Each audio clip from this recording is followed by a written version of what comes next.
Hello everyone, once again welcome to Mathiconics with माही शर्मा में।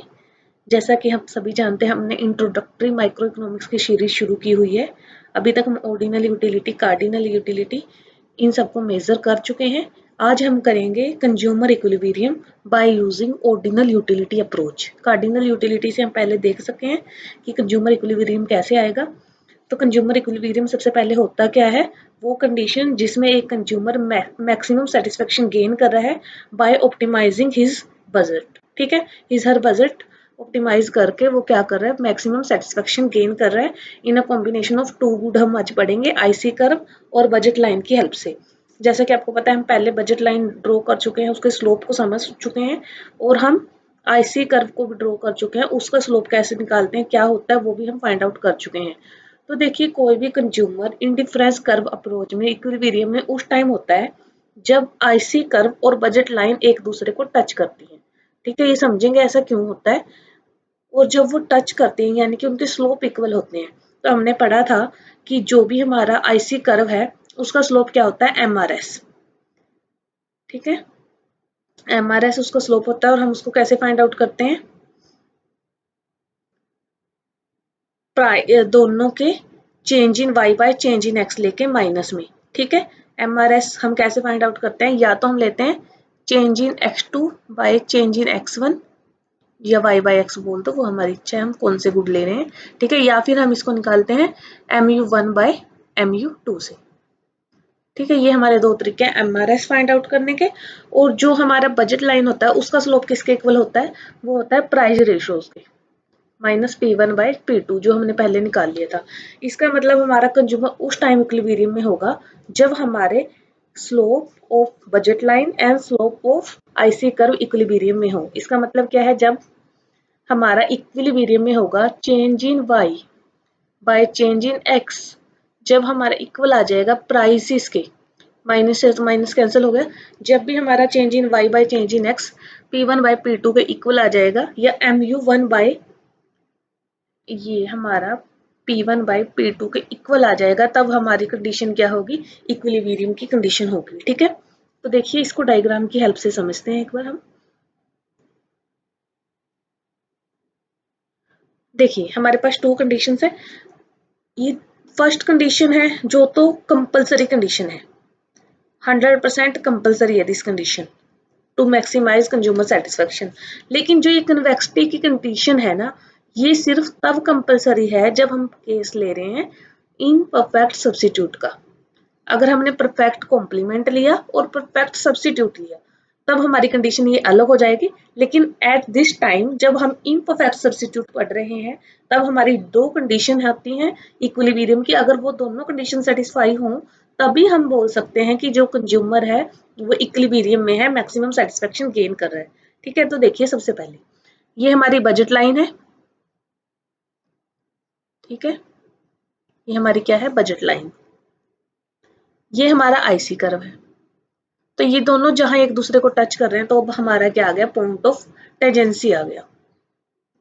अब देखिए, जो ये पॉइंट ऑफ टेंजेंसी हमारा आया है, ये पॉइंट यहीं पर क्यों लाई कर रहा है, हम यहाँ क्यों नहीं ले रहे, ना ही हम यहाँ ले रहे। क्या प्रॉब्लम है कि हम इधर या इधर नहीं ले रहे, या फिर यहाँ नहीं ले रहे, इसके पीछे कोई तो वजह होगी। तो देखिए, हमने यहाँ पर अजम्पशन ली है कि एक कंज्यूमर जितने भी इनकम है उसके पास, वो सारी वो क्या कर देता है, कंज्यूम कर देता है टू गुड्स के कॉम्बिनेशन के ऊपर। तो इसलिए कोई भी पॉइंट जो लाई करेगा इनसाइड द बजट लाइन, हमारा अगर कोई भी point inside the budget line lie कर रहा है, यहाँ यहाँ यहाँ कहीं भी, तब हम उसको कंसीडर नहीं करेंगे, क्योंकि हमने हमारी फुल इनकम का यूज करना है। इसलिए हम हमेशा किस पे लेंगे, बजट लाइन पे लेंगे। अब यहाँ देखिए, यहाँ पर और यहाँ पर कंज्यूमर को सेम लेवल ऑफ सेटिस्फेक्शन मिल रहा है, क्योंकि आईसी का हर पॉइंट सेम लेवल देता है। लेकिन यहाँ पर ये बजट लेने के लिए, ये कॉम्बिनेशन के लिए उसके पास बजट इनफ नहीं है, ये उसके बजट से ज्यादा है। मतलब जो ये कंजप्शन बंडल है, ये वाला जो कंजप्शन बंडल है, ये किसी भी, ठीक है, उसके बजट के अंदर नहीं आ रहा। ये मतलब कंजप्शन बंडल बजट जो लेवल बजट है उससे बाहर है, इसलिए हमारा सबसे पहली कंडीशन क्या है, टेंजेंसी, क्योंकि तभी हमारा हार्ट और पॉकेट मिलेंगे, मतलब मार्केट ने जो हमें प्रोवाइड किया है और जो हमारी प्रेफरेंस है दोनों आपस में क्या होंगी, एक दूसरे से मिल जाएगी। हमारी प्रेफरेंस शो हो रही है बाई आईसी कर्व कि हमें क्या क्या पसंद है इरिस्पेक्टिव ऑफ प्राइस, ठीक है। लेकिन जो हमारा एक्चुअल पॉकेट में हमारे पास मनी है उसका यूज करके हम अपनी प्रेफरेंस का कौन सा सामान ले सकते हैं, ये कैसे पता लगेगा, जब हम उन दोनों का कॉम्बिनेशन करवा देंगे और उन दोनों को एक दूसरे से मैच करवा देंगे, ठीक है। देन हमारी सेकंड कंडीशन क्या है, कन्वेक्सिटी की कंडीशन। अब कन्वेक्सिटी की कंडीशन को हम क्यों मानते हैं जरूरी, क्योंकि हमें ये दिखाना है कि जो दो गुड हम कंज्यूम कर रहे हैं ना, उन दोनों की मार्जिनल यूटिलिटी जीरो से ज्यादा है। ये कंडीशन हमेशा याद रखनी है कि दोनों की marginal utility above than zero है, क्योंकि अगर मार्जिनल यूटिलिटी जीरो हो गई एक पॉइंट के बाद, देखो जैसे ये होगा मार्जिनल यूटिलिटी जीरो हो जाएगी, उसके बाद पॉइंट कोई भी प्रोडक्ट है वो नेगेटिव यूटिलिटी देना शुरू कर देगा, तो हम उसको यूज नहीं करेंगे। इसलिए कन्वेक्सिटी की कंडीशन जरूरी है। कन्वेक्सिटी की कंडीशन हमें यही शो करती है कि दोनों गुड गुड हैं और दोनों गुड अच्छे होने की वजह से जो हमारा एक गुड बढ़ाने के लिए हमें दूसरे गुड को छोड़ना पड़ रहा है ताकि हम सेम लेवल ऑफ सेटिस्फेक्शन पे रहें, क्योंकि अगर दोनों गुड बढ़ गए तो क्या होगी, हमारी सेटिस्फेक्शन इंक्रीज हो जाएगी, और अगर दोनों गुड कम हो गए तो हमारी सेटिस्फेक्शन डिक्रीज हो जाएगी। तो इसलिए ये नेगेटिव स्लोपिंग है, ठीक है। ये नेगेटिव स्लोप इसी वजह से है क्योंकि हम एक गुड को छोड़ना पड़ेगा और एक गुड को लेना पड़ेगा। ये हमारा in case of perfect imperfect substitute। IC curve convex to the origin होगा at the point of tangency and indifference जो MRS XY है must be continuously diminishing, वो हमारा हो गया diminishing। क्यों है, क्योंकि एक गुड को लेना पड़ेगा तो दूसरे गुड को छोड़ना पड़ेगा। It's all clear. और यहाँ पर क्या वर्क करता है, law of diminishing marginal utility work करता है। अब हम देखते हैं सेकंड गुड केस, ये तो आपको समझ आ गया। अब देखते हैं जब हमारे पास कोई भी गुड है वो क्या है, या तो परफेक्ट सब्स्टिट्यूट है या परफेक्ट कॉम्प्लीमेंट्री है, ठीक है। ये हमारा मेन पॉइंट आ गया कि ये हमारी ऑप्टिमल चॉइस हो जाएगी, चाहे एक दूसरे को टच करने, और ये देखो टच तो इधर भी कर रहे हैं, है ना, इधर भी टच कर रहे हैं इधर भी टच कर रहे हैं, तो यही पॉइंट क्यों लिया हमने, कोई बता सकता है। क्योंकि यहाँ से ये इस टाइम पे कन्वेक्स टू द ओरिजिन है, और ये थोड़ा सा हमने बनाने में गड़बड़ कर दिए, यहाँ से जाएगा, एक ही पॉइंट से कट करके जाना चाहिए उस लाइन को, ठीक है, दो पॉइंट से कट करके नहीं जाना चाहिए। ओके, मतलब टेंजेंट होना चाहिए, कट नहीं करना चाहिए, ये हमें याद रखना है। यहाँ से ये टेंजेंट है और यहाँ से ये कट कर रहे हैं, ठीक है। अब देखिए जब हमारे पास सब्स्टिट्यूट गुड है, परफेक्ट सब्स्टिट्यूट का केस हम कर रहे हैं, price of one good demand of, ये अभी छोड़िए, अभी हमें जो परफेक्ट सब्स्टिट्यूट का केस पढ़ना है कंज्यूमर इक्विलिब्रियम में, हम वही पढ़ेंगे। तो देखिए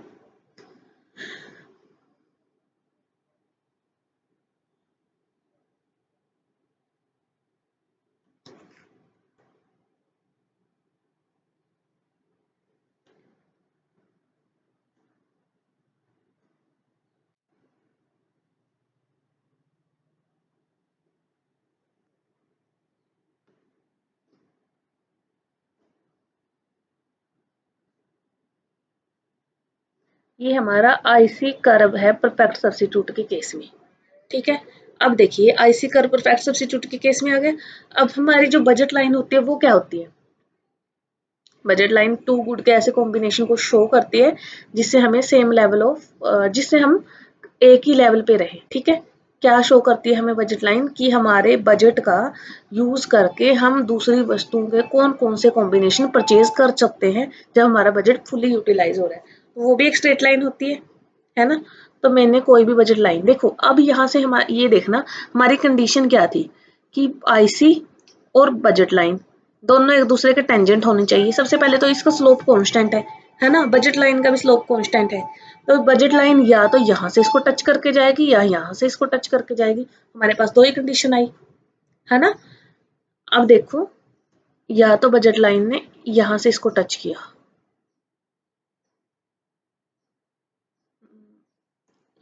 चेंज कलर्स,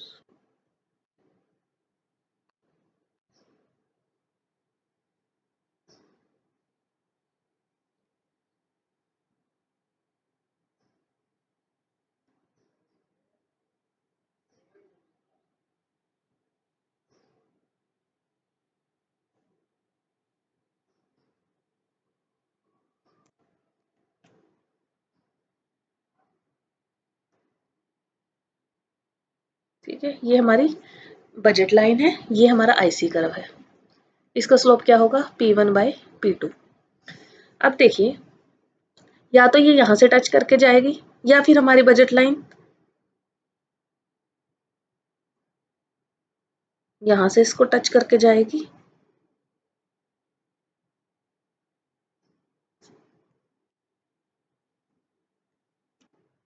ठीक है, 2 पॉइंट्स पे इसको टच करके जा सकती है हमारी बजट लाइन। ये हो गया क्लियर। अब देखिए, हमारा जो इक्विलिब्रियम आएगा वो किस चीज पे डिपेंड करेगा, वो डिपेंड करेगा प्राइस पे। अगर परफेक्ट सब्स्टिट्यूट है तो जिस प्रोडक्ट का प्राइस कम होगा हम सारा ही प्रोडक्ट वो खरीद लेंगे। ठीक है, जिस प्रोडक्ट का प्राइस कम होगा हम कंप्लीटली वही प्रोडक्ट खरीदेंगे, क्योंकि दोनों से हमें इक्वल लेवल ऑफ सेटिस्फेक्शन मिलता है। इसलिए परफेक्ट सब्स्टिट्यूट के केस में हमेशा कॉर्नर सोल्यूशन होता है। ठीक है, कौन सा सोल्यूशन मिलेगा, कॉर्नर सोल्यूशन। लेकिन अगर दोनों के प्राइस सेम है तब हम वहां डिसाइड नहीं कर सकते, तब वहां हम कोई भी प्रोडक्ट परचेज कर सकते हैं, हाफ वो, कोई डिफरेंस नहीं आएगा। यानी कि इसमें हमारे 3 केस बनेंगे। देखो, यहाँ पर दोनों का क्या है, स्लोप इक्वल है एक दूसरे के। यहाँ पर दोनों का स्लोप एक दूसरे के इक्वल है। ठीक है, इन 2 पॉइंट्स पे। या फिर एक लाइन हमारी और जा सकती है, मान लो ये हमारी बजट लाइन है। ठीक है, बजट लाइन में फिर अब यहाँ पर हमारा स्लोप एक दूसरे के इक्वल होगा। लेकिन यहाँ पर क्या हो गया मोस्टली कि ये हमारा कट करके जा रहा है, टेंजेंट होके नहीं जा रहा। तो टेंजेंट होके हमारा कॉर्नर सोल्यूशन ही हमेशा प्रोवाइड करेगा। तो कितनी हम अमाउंट लेंगे वो हम देख लेते हैं एक बार।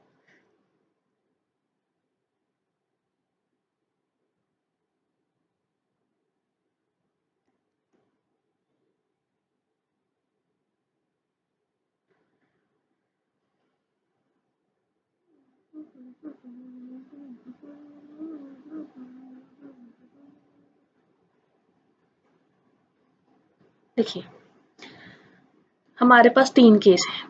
फर्स्ट केस तो क्या है कि हमारे पास P1 ग्रेटर देन P2 है। दूसरा केस क्या है, P1 इक्वल टू P2 है। प्राइस की बात है, ये दोनों गुड्स के और दोनों सब्स्टिट्यूट गुड है। या P1 लेस देन P2 है। अब देखिए, जब हम P1 ग्रेटर देन P2 खरीदेंगे तो दोनों की कितनी कितनी अमाउंट लेंगे, P1 ज्यादा है P2 से, है ना। तो यानी कि हम P1 वाले X1 की क्वांटिटी कितनी खरीदेंगे, 0, और X2 की क्वांटिटी खरीदेंगे जितनी हमारे पास अमाउंट है अवेलेबल ऑल। जितनी हमारे पास मनी है, पूरी की पूरी मनी हम किस पे खर्च करेंगे, X2 को परचेज करने में। क्योंकि दोनों गुड से सेम लेवल ऑफ सेटिस्फेक्शन मिलता है, तो हमेशा एक रैशनल कंज्यूमर वही लेगा जिसका प्राइस कम है। ठीक है, अगर ये दोनों है इक्वल, इक्वल में हम क्या हो सकते हैं, इसको ऐसे बोल दो कि जितनी मनी है और जितना प्राइस है उतनी उसको क्वांटिटी मिल जाएगी। ठीक है, मनी को जब प्राइस से डिवाइड कर देते हैं तो क्वांटिटी का पता चल जाएगा कितनी मिलेगी। अब यहाँ से देखिए कि इसको या तो M/P1 ले सकता है या फिर M/P2 ले सकता है। इनमें से इनका कॉम्बिनेशन भी ले सकता है। ठीक है, ये उस पर डिपेंड करेगा कि किसकी कितनी क्वांटिटी वो लेना चाहता है। इन दोनों में से और आ जाएगा बीच में, और वर्ड का यूज करेंगे, या तो ये ले लेगा कॉम्बिनेशन या ये ले लेगा, उसकी इच्छा के ऊपर डिपेंड है। ठीक है, थर्ड वन, जब P1 हमारा कम है, जिसका प्राइस कम है हम तो वही खरीदेंगे। तो थर्ड कॉम्बिनेशन हमारा क्या बनेगा, M1/P1 और इसकी 0, क्योंकि इसको हम नहीं खरीदेंगे क्योंकि ये हमें अब एक्सपेंसिव पड़ रहा है। जब भी कोई चीज़ एक्सपेंसिव हो जाती है तब कंज्यूमर उसको परचेज नहीं करेगा अगर सेम लेवल ऑफ सेटिस्फेक्शन मिल रहा है। तो हमें ये चीज़ समझ आ गई कि हमेशा कॉर्नर सोल्यूशन होगा। इसको हमेशा याद रखना कि कॉर्नर सोल्यूशन कौन से गुड के केस में होता है, हमारा परफेक्ट सब्स्टिट्यूट के केस में। ठीक है, देन हमारे पास परफेक्ट कॉम्प्लीमेंट्री का एक एग्जांपल है। परफेक्ट कॉम्प्लीमेंट्री गुड में हमारा क्या होता है, बेसिकली